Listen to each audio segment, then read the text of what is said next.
नमस्कार, आपण पाहत आहे भांडा फोड न्यूज. एका दमात भ्रष्टाचारी कोमात.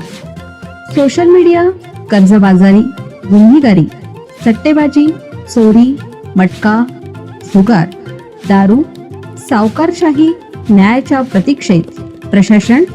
भांडाफोड न्यूज. एका दमात भ्रष्टाचारी कोमात. कट अन ठाकरे शिवसेना. शिक्षण संस्था अध्यक्षाच्या खुनाचा प्लॅन पोलिसांनी फसवला.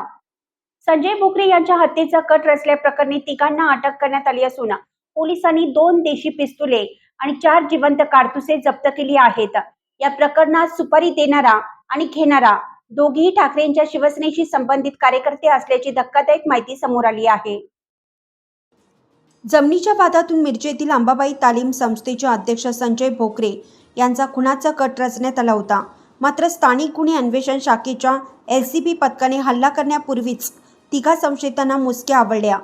या प्रकरणी संशयित गणेश चंद्रकांत लोखंडे वय वर्ष 33, हरिपूर रस्ता सांगली, विराज प्रकाश बुटाले वय वर्ष 41, आंबेडकर रस्ता सांगली, संग्राम संभाजी फडतरे वय वर्ष 27, हरिपूर रस्ता सांगली या तिघांना अटक केली.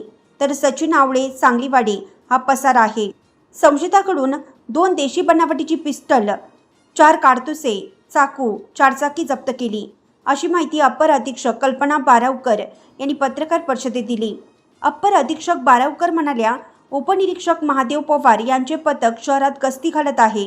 काही तरुण एका महत्त्वाच्या व्यक्तीचा खून करण्याच्या तयारीत असल्याची माहिती अंमलदार संदीप पाटील, संकेत कानडे, अभिजित माळकर यांना खबऱ्यांमार्फत मिळाली.